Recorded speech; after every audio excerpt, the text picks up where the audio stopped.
Di tengah hiruk-pikuk pasar malam Jakarta, suara tawa anak-anak dan aroma sate ayam yang menggoda tiba-tiba terpotong oleh jeritan tajam. Aira, gadis berusia 18 tahun dengan rambut hitam panjang yang selalu diikat rapi, terjatuh ke tanah berlumpur setelah didorong kasar oleh sekelompok teman sekolahnya. "Lesbi! Dasar penyimpang!" teriak salah satu dari mereka, sambil melempar batu kecil ke arahnya, membuat darah mengalir dari pelipisnya. Aira bangkit perlahan, matanya penuh amarah dan air mata, tapi dia tidak menangis. Ini bukan pertama kalinya dia dihadapkan pada kebencian seperti ini, tapi malam itu, di depan mata ayahnya yang kebetulan lewat, segalanya berubah. Ayahnya, Pak Budi, seorang pegawai kantor yang taat beragama, hanya berdiri diam di kejauhan, ekspresinya campur antara kaget dan malu, tapi dia tidak bergerak untuk membantunya. Aira pulang dengan langkah gontai, bajunya kotor dan pikirannya berantakan. Di rumah sederhana mereka di pinggiran Jakarta, ibunya, Bu Sari, sudah menunggu dengan wajah cemas. "Apa yang terjadi, Nak? Kenapa kamu seperti ini?" tanya Bu Sari sambil membersihkan luka Aira. Aira ragu sejenak, tapi akhirnya dia ceritakan semuanya, bagaimana rumor tentang dirinya dan sahabatnya, Lina, menyebar di sekolah setelah seseorang melihat mereka berpegangan tangan di taman. Aku suka Lina, Bu. Bukan sebagai teman biasa," kata Aira dengan suara gemetar. Bu Sari terdiam, tangannya berhenti bergerak. "Jangan bilang begitu, Aira. Itu dosa besar. Keluarga kita Muslim yang baik, masyarakat akan mengucilkan kita." Malam itu, Aira tidur dengan hati yang berat. Dia ingat pertama kali bertemu Lina di SMA mereka, 2 tahun lalu. Lina, gadis cantik dengan senyum lebar dan mata coklat yang hangat, adalah satu-satunya orang yang membuat Aira merasa diterima. Mereka sering menghabiskan waktu bersama, belajar di perpustakaan atau jalan-jalan di mal. Tapi perasaan Aira tumbuh lebih dalam, dan ketika dia akhirnya mengakui itu pada Lina, gadis itu membalas dengan pelukan hangat. "Aku juga merasakan hal yang sama," bisik Lina. Tapi rahasia mereka bocor, dan sekarang sekolah menjadi neraka bagi Aira. Keesokan harinya, di sekolah, Aira dihadapkan pada kepala sekolah. "Kami tidak bisa mentolerir perilaku seperti ini. Ini melanggar norma agama dan sosial di Indonesia," kata Pak Guru dengan suara tegas. Aira duduk di depannya, tangannya mengepal. "Apa salahku, Pak? Aku hanya mencintai seseorang." Pak Guru menggelengkan kepala. "Ini bukan tempat untuk debat. Kamu diskor selama seminggu. Dan saranku, perbaiki dirimu sebelum terlambat." Aira keluar dari ruangan dengan dada sesak. Di koridor, Lina menunggu, wajahnya pucat. "Maafkan aku, Aira. Aku takut. Orang tuaku tahu, dan mereka marah besar." Aira merasa dikhianati. "Kamu bilang kita bersama-sama menghadapi ini." Lina menunduk. Aku tidak bisa." "Ma." Aira pulang lebih awal, tapi di rumah, ayahnya sudah menunggu. Pak Budi, yang biasanya pendiam, kali ini berbicara dengan nada dingin. "Aku lihat semalam. Apa yang mereka katakan benar?" Aira mengangguk, matanya menantang. Iya. Aku lesbian. Dan aku tidak malu." Pak Budi bangkit, wajahnya merah. "Kamu bikin malu keluarga. Di Indonesia ini, orang seperti kamu dianggap penyimpang. Pikirkan ibumu, pikirkan adikmu." Aira menangis sekarang. "Aku sudah berusaha menekan perasaan ini, ya. Tapi ini aku yang sebenarnya." Pak Budi menghela napas panjang, lalu pergi tanpa kata. Hari-hari berikutnya, Aira merasa terisolasi. Teman-temannya menjauh, bisik-bisik di belakangnya. Bahkan di masjid lingkungan, dia merasa tapan orang-orang menusuk. Dia mulai membaca buku-buku tentang identitas gender di perpustakaan kota, mencari jawaban. Tapi semakin dia baca, semakin dia yakin bahwa cintanya bukan dosa, tapi bagian dari dirinya. Suatu malam, dia bertemu dengan seorang aktis di sebuah kai kecil di Jakarta. "Kamu tidak sendirian," kata perempuan itu bernama Maya. "Banyak yang seperti kita di sini, tapi kita harus berjuang." Aira merasa sedikit harapan, tapi dia tahu perjuangan baru saja dimulai. Konflik dalam dirinya semakin dalam. Dia mencintai keluarganya, tapi dia juga mencintai Lina. Haruskah dia menyerah demi kedamaian rumah tangga? Atau melawan untuk kebahagiaannya sendiri? Setiap malam, dia berdoa, meminta petunjuk.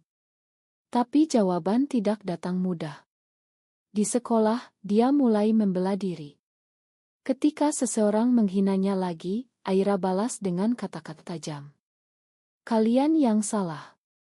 Cinta bukan pilihan, tapi hak setiap manusia." Tapi balasannya hanya membuat situasi lebih buruk. Seorang guru mendengar dan melaporkannya ke orang tua. Pak Budi marah besar. "Kamu mau diusir dari sekolah? Pikirkan masa depanmu." Aira menjawab, "Masa depan apa, ya? Hidup dalam kepalsuan." Pertengkaran itu berakhir dengan Aira mengunci diri di kamar. Busari menangis di dapur, merasa gagal sebagai ibu. Adik Aira, yang baru 12 tahun, bingung melihat kakaknya berubah. Keluarga yang dulu harmonis sekarang retak. Aira tahu keputusannya akan menentukan segalanya. Beberapa minggu kemudian, Aira memutuskan untuk bertemu Lina lagi. Mereka janjian di sebuah taman kecil di pinggir Sungai Ciliwung, jauh dari keramaian. Lina datang dengan wajah lesu, mata bengkak karena menangis. "Orang tuaku mau aku pindah sekolah," kata Lina pelan. Aira meraih tangannya. "Jangan pergi. Kita bisa hadapi ini bersama." Tapi Lina menarik tangannya. "Aku takut, Aira. Di Indonesia, orang seperti kita bisa dipenjara atau diobati paksa. Ayahku bilang aku sakit." Aira merasa hatinya hancur. "Jadi kamu percaya itu? Bahwa kita sakit?" Lina menggelengkan kepala, tapi air matanya jatuh. "Aku cinta kamu, tapi aku tidak kuat." Pertemuan itu berakhir dengan perpisahan yang menyakitkan. Aira pulang dengan hati kosong, tapi tekadnya semakin kuat.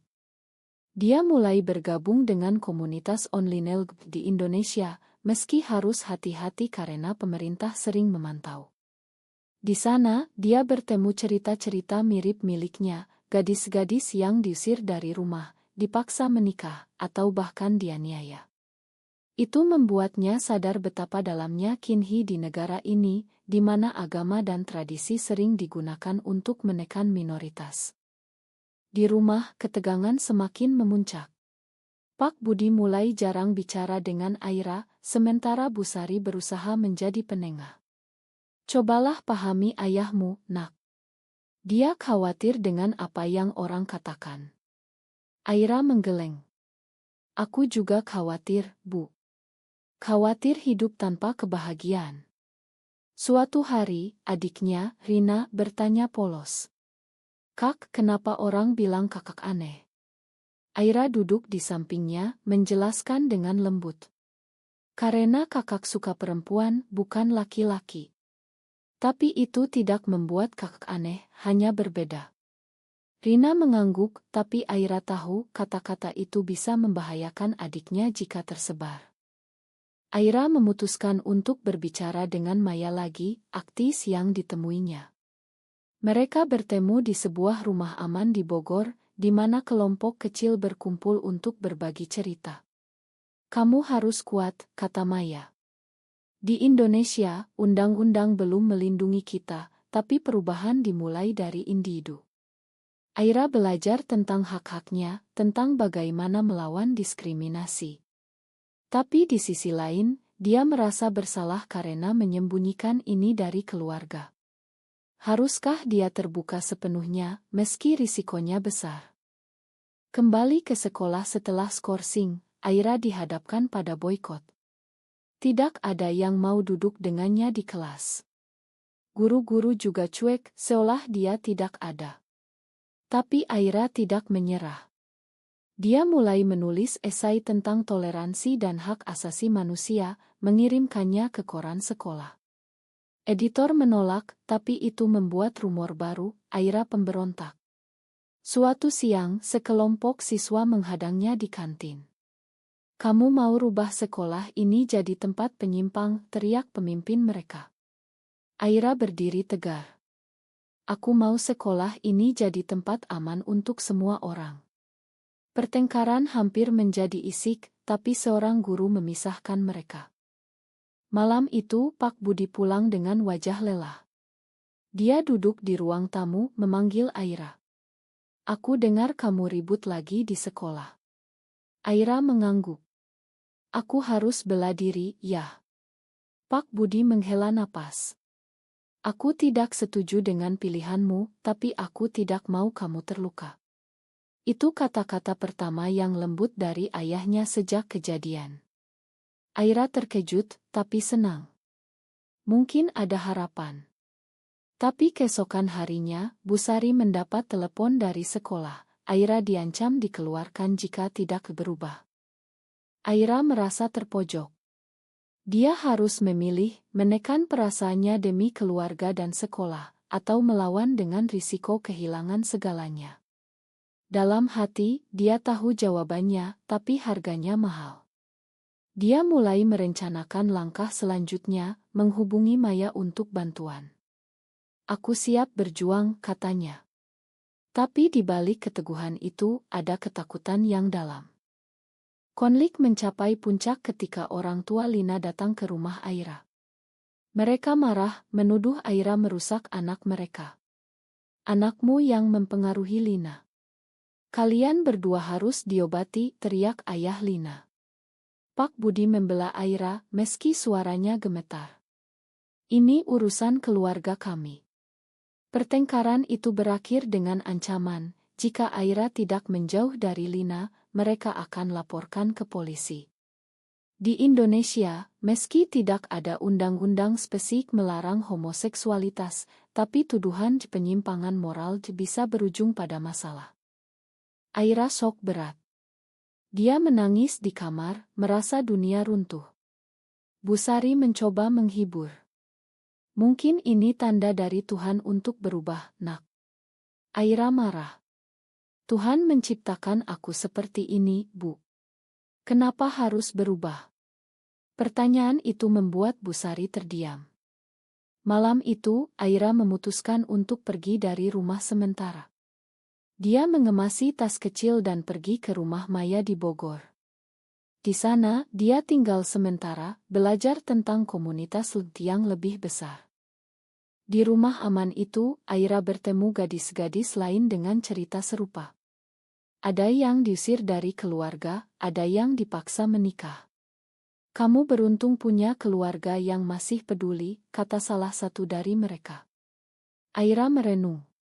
Dia rindu rumah, rindu adiknya. Tapi dia juga merasa bebas untuk pertama kalinya. Maya mengajaknya ikut demonstrasi kecil untuk hak di Jakarta. "Kita harus suarakan suara kita," kata Maya. Aira ragu, takut dikenali. Tapi akhirnya dia ikut, memakai masker untuk menyembunyikan wajah. Demonstrasi itu berjalan damai, tapi polisi datang dan membubarkan mereka. Aira lari, jantungnya berdegup kencang. Kembali ke rumah Maya, dia merasa adrenalin memompa. "Ini yang aku butuhkan," katanya. Tapi di sisi lain, dia mendapat pesan dari Lina, "Aku rindu kamu. Orang tuaku mau aku bertunangan dengan sepupu." Aira hancur lagi. Lina memilih aman, meninggalkannya. Kembali ke rumah setelah seminggu, Aira dihadapkan pada ultimatum dari Pak Budi. "Kamu harus berhenti dengan semua ini, atau pergi dari rumah." Aira menangis. "Yah, aku tidak bisa berubah. Ini aku. Pak Budi terdiam lama lalu berkata, aku tidak mau kehilangan anakku. Itu momen emosional. Bu Sari ikut menangis. Keluarga itu berpelukan, tapi Aira tahu ini bukan akhir. Masih ada perjuangan. Di sekolah, Aira mulai membangun aliansi. Dia bicara dengan beberapa teman yang diam-diam mendukung.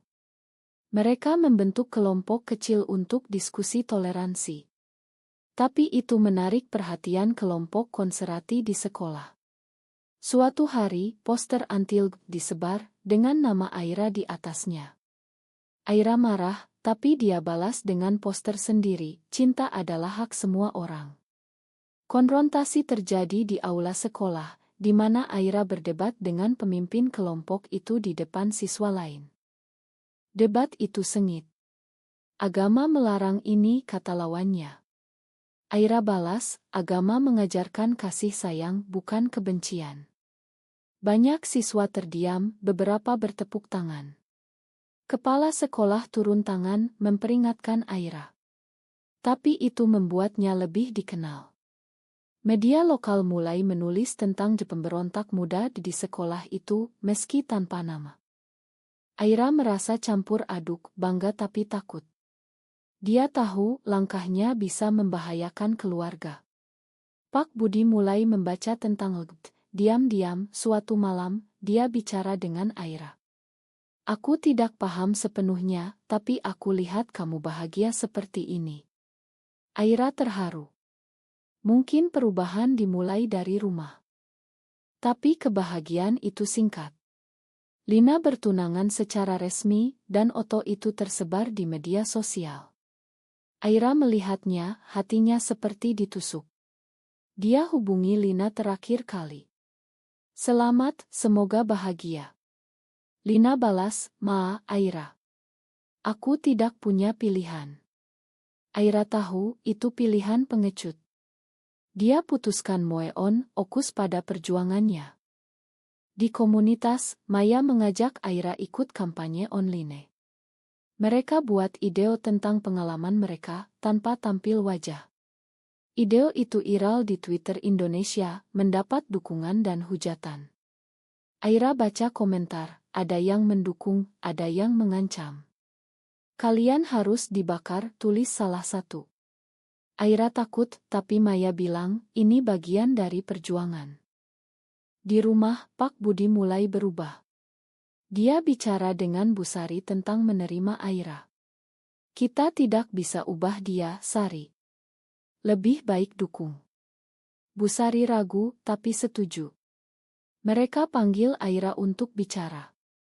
Kami mau kamu bahagia, nak. Tapi hati-hati di luar sana. Aira menangis bahagia. Ini kemenangan kecil. Tapi masyarakat tidak mudah. Di masjid, khotbah tentang penyimpangan membuat Aira tidak nyaman. Dia putuskan tidak ikut sementara. Teman-temannya di sekolah mulai kembali, satu persatu. Tapi ada yang mengkhianati, seorang teman lapor ke orang tua tentang aktivitas Aira.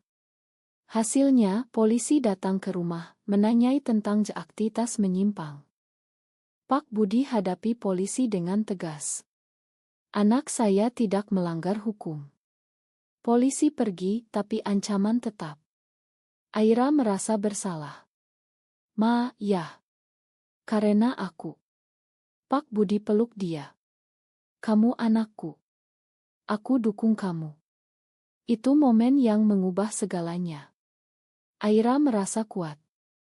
Dia lanjutkan perjuangan, ikut seminar hak manusia di universitas. Di sana, dia bertemu aktivis internasional, belajar lebih banyak. Tapi di balik itu, ada keraguan, apakah dia siap bayar harganya. Kehilangan teman, mungkin pekerjaan nanti. Suatu hari, demonstrasi besar di Jakarta untuk hak LGBT. Aira ikut, tanpa masker kali ini. Dia pidato singkat, kami bukan penyimpang, kami manusia. Media liput, dan nama Aira tersebar. Reaksinya campur, dukungan dari komunitas, tapi hujatan dari masyarakat konservatif. Keluarga Aira dihadapkan pada tekanan tetangga. Anakmu bikin malu kampung, kata salah satu. Pak Budi balas, itu urusan kami. Tapi Bu Sari mulai goyah lagi. Mungkin kita pindah, Budi. Aira mendengar, merasa sedih. Dia tahu dukungan ayahnya diam-diam adalah kekuatan besar. Puncaknya datang ketika Aira diundang ke acara talk show lokal. Dia ragu, tapi Maya dorong. Ini kesempatan suarakan suara kita. Aira setuju, tampil dengan nama samaran. Di acara itu, dia debat dengan ulama konservatif. Cinta sesama jenis bukan dosa, tapi bagian dari keragaman, kata Aira. Lawannya balas, itu melawan fitrah. Debat sengit, tapi Aira tampil tenang, mendapat aplause dari penonton muda. Setelah acara, ancaman datang, pesan anonim mengancam nyawanya. Aira takut, tapi ayahnya bilang kita hadapi bersama. Keluarga itu semakin dekat, meski tekanan luar besar. Aira putuskan mundur sementara dari aktivisme, fokus kuliah. Dia masuk universitas di Bandung, jauh dari Jakarta, untuk mulai baru. Di sana, dia bertemu gadis baru, tapi kali ini hati-hati. Pengalaman masa lalu membuatnya bijak. Dia tetap hubungi Maya, dukung dari belakang. Keluarganya kunjungi sering, dan Pak Budi bahkan ikut seminar tentang toleransi. Tahun-tahun berlalu, Aira lulus dan jadi konselor untuk remaja LGBT. Dia bantu banyak orang seperti dirinya dulu. Lina. Dia menikah, tapi hubungi Aira sekali, bilang menyesal. Aira makan, tapi lanjut hidupnya. Kini, Aira melihat ke belakang, perjuangan, pengkhianatan, dukungan diam ayahnya. Semua itu bentuk dirinya. Tapi pertanyaan tetap, apakah mencintai sesama jenis benar atau salah di mata masyarakat Indonesia?